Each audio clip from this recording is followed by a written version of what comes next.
The clustering of putting wineries together and getting them to work together was absolutely a very, very critical concept. One of the best elements of this partnership to us as a private real estate owner is that it fully aligns our interest in real estate.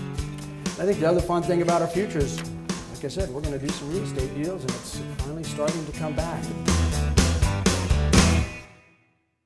In truth, there's probably no industry that is more dependent on cluster economics than the wine industry.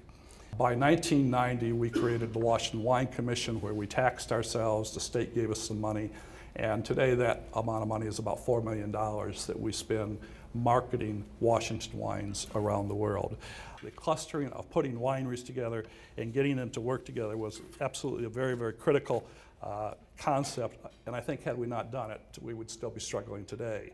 Washington probably had to recognize that we could not be another growing region a la California or even France, because we had the problem, because of winter damage and other things, that we really needed to take better care of our vines. We couldn't strap high yields onto our vines and expect them to be healthy enough to survive our winters. Also, that end of the business is a price business, and we're not a low-cost area because of all of our issues with irrigation and everything else, and limited sources of water, cost of labor.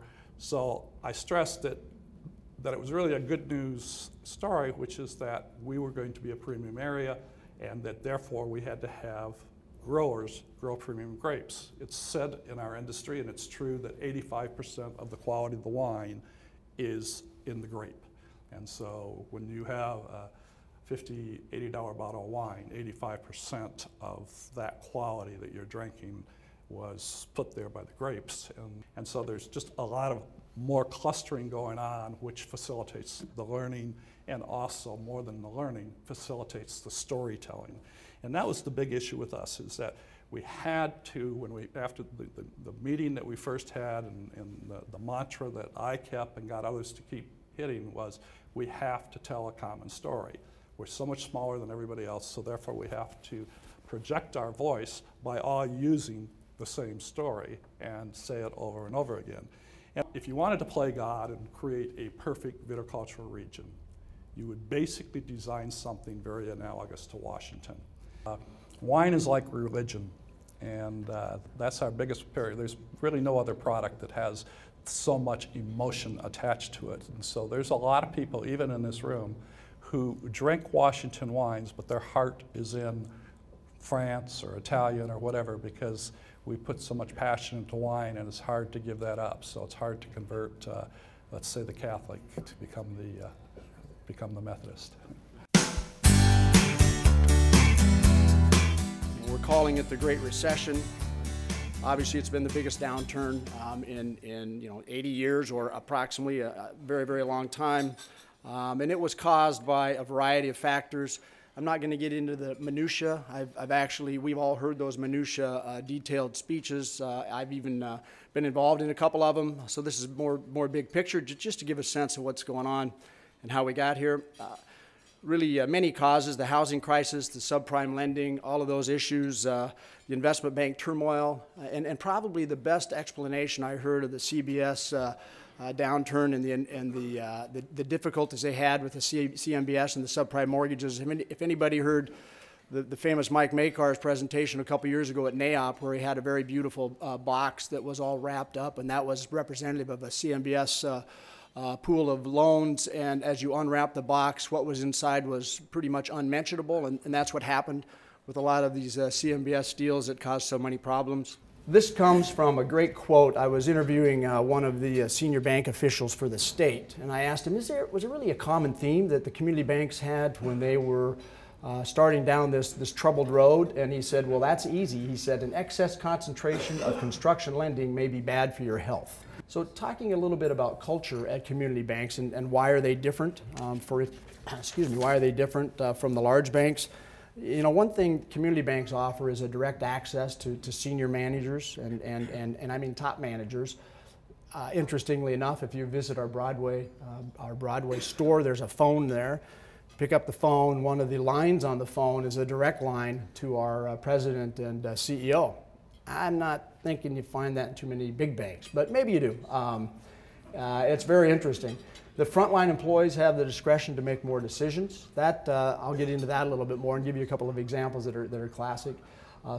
Community banks, you I think probably have a more personalized service, and really it just feels different to work for a community bank. I have the luxury of having a very recent contrast, having come from a larger bank, and it's a different feel, I will tell you that. And I think the other fun thing about our future is, like I said, we're going to do some real estate deals, and it's finally starting to come back. There's some great examples of real estate that we've seen that really tell you that it's finally starting to turn. You kind of just get that feeling. It's becoming more positive. I know you folks are on the ground every day feeling this, but just some concrete examples.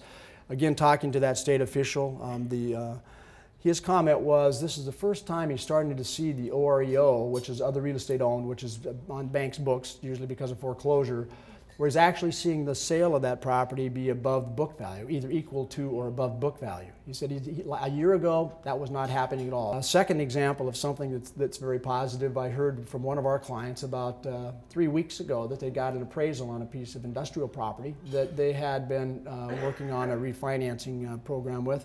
Not with us, unfortunately, but they ended up getting an appraisal and it came back above the value that they'd expected, above the value that the lender expected. Now that's a good sign. We've not seen that for some time. In fact, we've got, everybody in this room that's had appraisals that have been ordered over the last 2 or 3 years, typically they've come in below the value expected.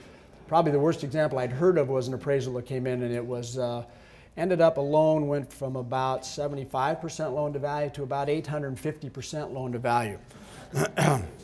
That took some explaining.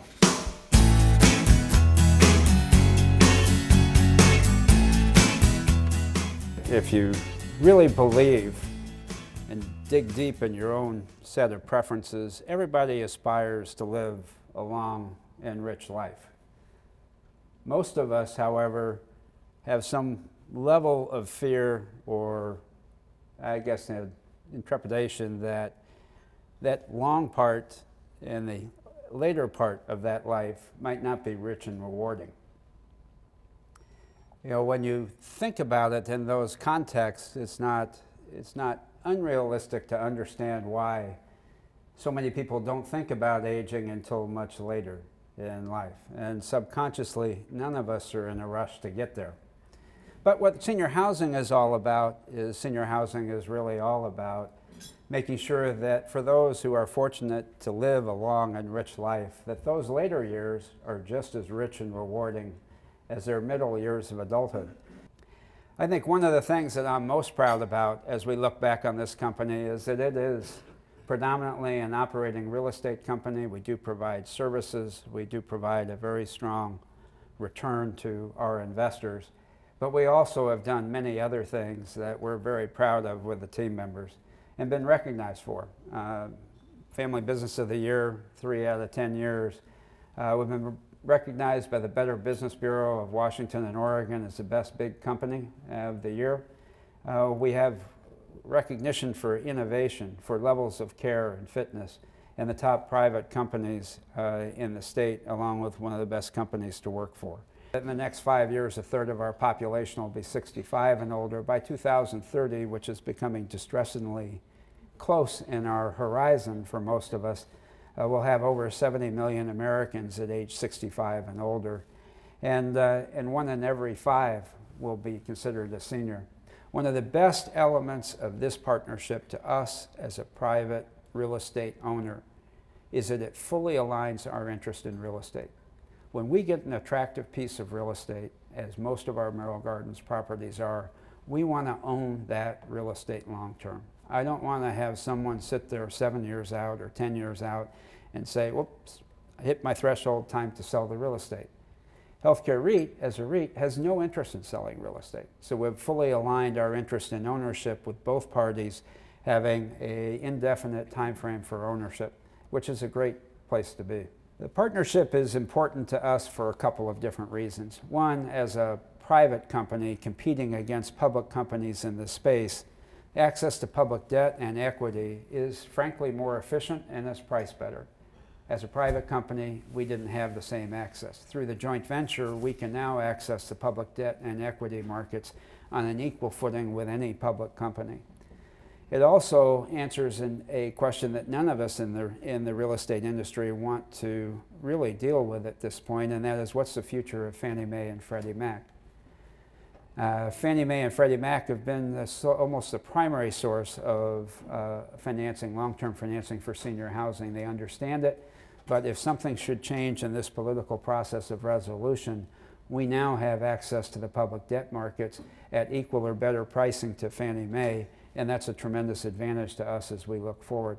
But I still believe, in spite of all the benefits of senior housing that can be demonstrated with results, that we are still going to see a distressingly large percentage of our population choose to stay home. And the only reason I classify it as distressing is the most common comment I have from adult children when they come to visit a parent who has transitioned into senior housing is actually a thank you, that they have got their parents back the way they used to know them. They've never seen them happier in recent years. And everything goes back to, as I mentioned earlier, the one psychological impact of self-isolation as you age. And by putting people in a social environment that is very residential, it changes lives. It really does.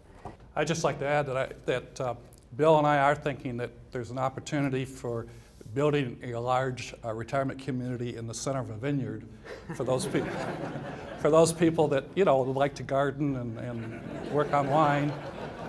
And we're working on John to see if he'll finance it. So. Yeah, and actually the first question Allen asked me when he sat down was, do you serve wine in your communities? Caught me by surprise a little bit. I had to think, well, yeah, of course we do.